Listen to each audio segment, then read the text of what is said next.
Hello tout le monde, ici le prof Marvel. Dans ma dernière vidéo, nous avons parlé du personnage de Shang-Chi dans les comics, et aujourd'hui nous parlerons des différents boucliers de Captain America dans le MCU. Vous connaissez sûrement tous ce fameux bouclier, et dans cette vidéo je n'apprendrai rien aux connaisseurs. Par contre, pour ceux qui ont loupé les 23 films du MCU et qui s'intéressent à cet univers, vous aurez de quoi vous renseigner ici.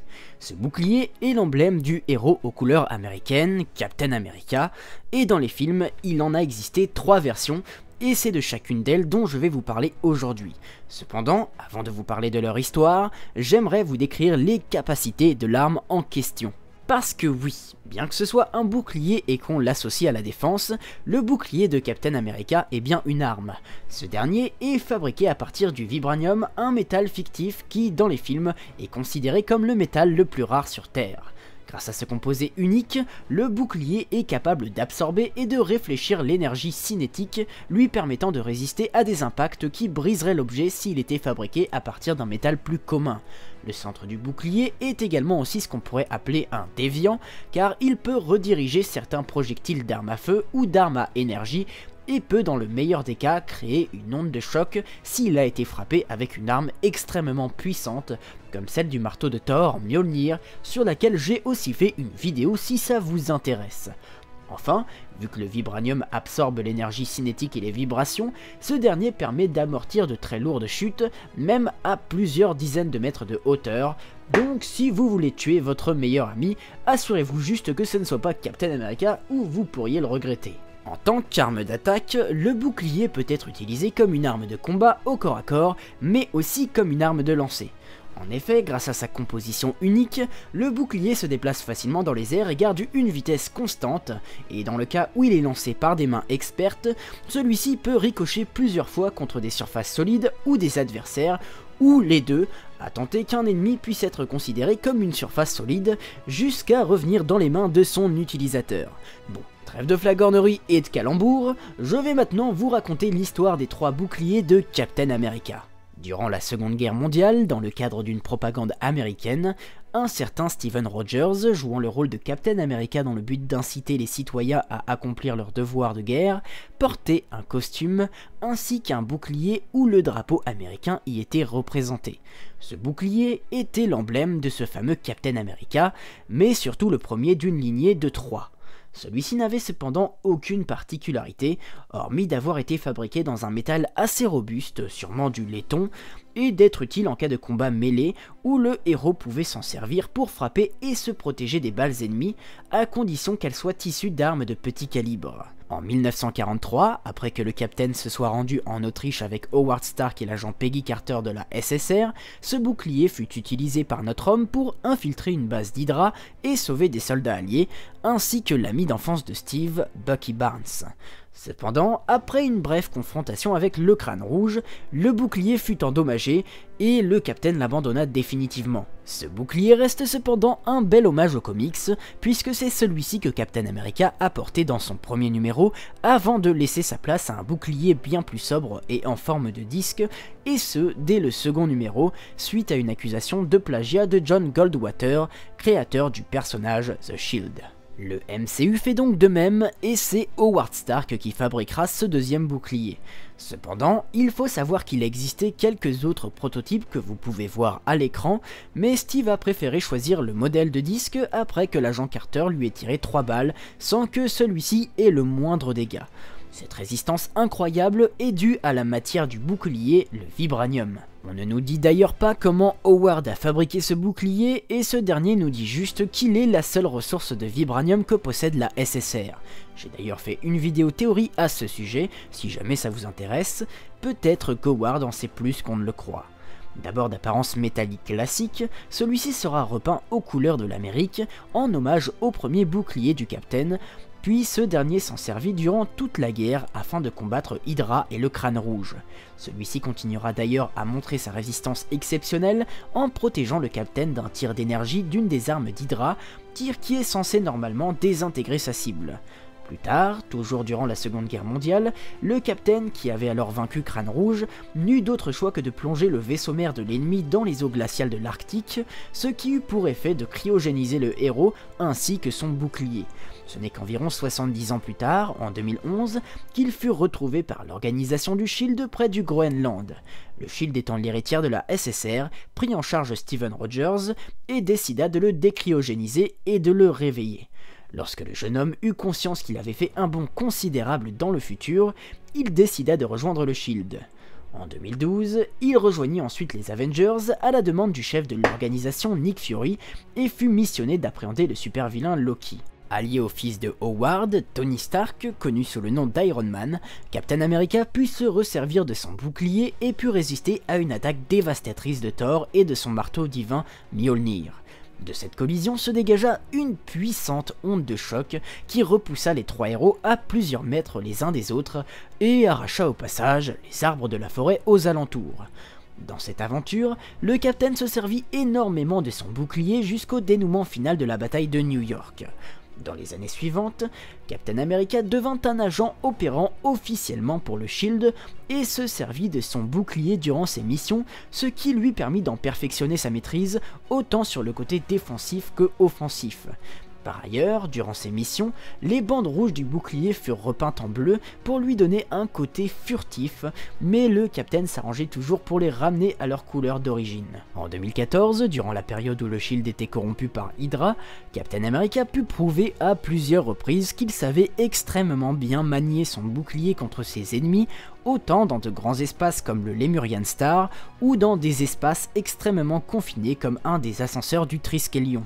C'est d'ailleurs en tentant de s'échapper de ce dernier que le Capitaine put compter sur son arme pour amortir une chute de plusieurs dizaines de mètres de haut, ainsi que pour détruire l'un des Quinjet du Shield. Plus tard, aidé de Black Widow et de son nouvel ami Sam Wilson, alias le Faucon, le Capitaine dut se confronter aux soldats de l'hiver employés par Hydra, qui, contrairement aux autres ennemis du héros, était capable de bloquer le bouclier dans sa trajectoire grâce à son bras bionique et métallique. Après avoir appris que ce soldat de l'hiver n'était autre que son ancien ami Bucky Barnes, le Capitaine refusa de combattre contre lui et jeta son bouclier dans le vide après avoir empêché Hydra de se servir de 3 héliporteurs du Shield pour assassiner des millions de personnes. Alors que les deux hommes chutèrent d'un des crashs de l'héliporteur, Bucky sauva Steve de la noyade tout en prenant soin de ramener le bouclier près de lui.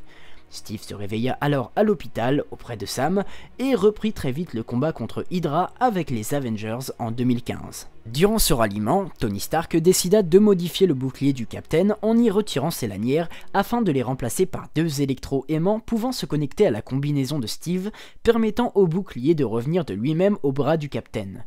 Face à Hydra, en Sokovie, notre héros s'allia à Thor et les deux utilisèrent le combo du bouclier et de Mjolnir pour balayer leurs ennemis grâce à l'onde de choc créée à l'impact. Plus tard, à Séoul, durant un combat face à Ultron, un androïde créé accidentellement par Stark et voulant détruire le monde, le Capitaine envoya son bouclier sur le robot et celui-ci resta coincé dans sa poitrine. L'arme fut alors jetée sur la route, mais récupérée par Black Widow qui put le ramener à son propriétaire, ce qui permit par la suite à ce dernier de se protéger d'un violent impact résultant d'un accident de train. Durant le combat final face à Ultron, le Capitaine et Thor utilisèrent à nouveau en tandem le bouclier et Mjolnir pour détruire les sentinelles d'Ultron et les Avengers finirent par vaincre l'androïde.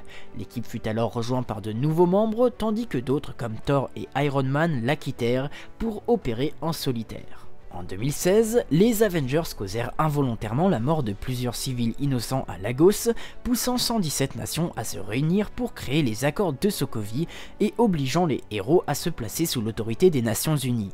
Cependant, lors de la ratification des accords, un attentat eut lieu et causa la mort du roi du Wakanda, T'Chaka, et c'est Bucky Barnes qui fut suspecté de cette attaque. Il s'agissait cependant d'un malentendu et le Capitaine tenta de retrouver ce dernier pour le protéger, mais il ne se laissa pas faire et tous deux furent poursuivis par les forces spéciales allemandes ainsi que par Black Panther qui n'était autre que T'Challa, le fils de T'Chaka tué lors de l'attentat. Ils finirent alors par être appréhendés et le bouclier du Capitaine fut confisqué car la justice avait décrété que l'objet appartenait au domaine public et non à Steve Rogers. Bucky put cependant s'échapper et Steve parvint à le rattraper à l'aide de Sam Wilson, puis les trois se cachèrent le temps de trouver un plan pour innocenter Bucky de l'attentat. Le bouclier fut alors récupéré par une agente de la CIA, Sharon Carter, la nièce de Peggy, et celle-ci le redonna au Capitaine. Plus tard, les héros qui avaient signé les accords finirent par rejoindre Iron Man, tandis que ceux qui n'avaient pas signé s'engagèrent auprès du Captain, et les deux équipes s'affrontèrent violemment. Dans ce combat, après que le jeune Spider-Man se soit brièvement emparé du bouclier, la majorité des héros n'ayant pas signé furent appréhendés, mais le Captain et Bucky purent s'échapper et finirent par retrouver en Sibérie le coupable de l'attentat de Vienne, un certain Helmut Zemo. Là-bas, ils furent rejoints par Iron Man, qui leur proposa une trêve dans le but d'arrêter Zemo. Cependant, ce dernier révéla à Tony Stark que l'assassin de son père Howard n'était autre que Bucky, quand il était encore le soldat de l'hiver et qu'il était contrôlé par Hydra. Aveuglé par la colère, Iron Man déclencha un combat entre lui, le Captain et Bucky, tandis que Zemo s'échappa. Au cours de ce combat, le Captain et Bucky utilisèrent en tandem le bouclier pour neutraliser Iron Man, mais ce dernier parvint à vaincre Bucky. Le Captain parvint finalement à prendre l'avantage et neutralisa Iron Man en plantant le bouclier dans son armure. Il se releva et reprit son arme avant de s'enfuir avec Bucky, mais Stark lui lança qu'il ne méritait pas le bouclier et qu'il ne lui appartenait pas car c'était son père Howard qui l'avait créé. Sans un mot, Steve fit tomber l'objet au sol et partit avec Bucky. Par la suite, le Captain devint fugitif et parvint à libérer les Avengers qui avaient été emprisonnés à cause des accords. Le bouclier fut récupéré par Tony et ce dernier le garda avec lui pendant près de 7 ans.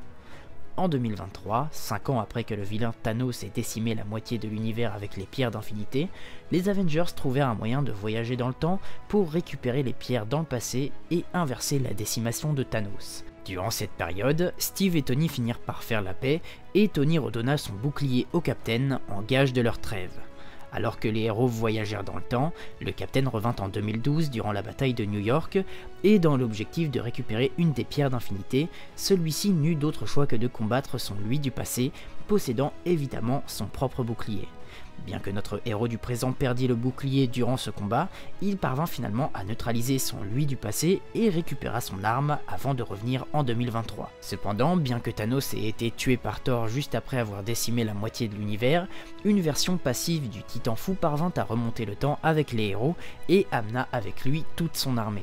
Bien que les héros aient réussi à inverser la décimation et que tous les Avengers revinrent à la vie, une bataille épique entre le camp de Thanos et des héros débuta dans le but que l'un d'eux récupère les pierres pour soit anéantir Thanos et son armée, soit anéantir l'univers. En préambule de cette confrontation finale, Thor, Iron Man et Captain America affrontèrent Thanos au corps à corps et bien qu'ils aient l'avantage, le Titan parvint à briser le bouclier du Captain en plusieurs morceaux.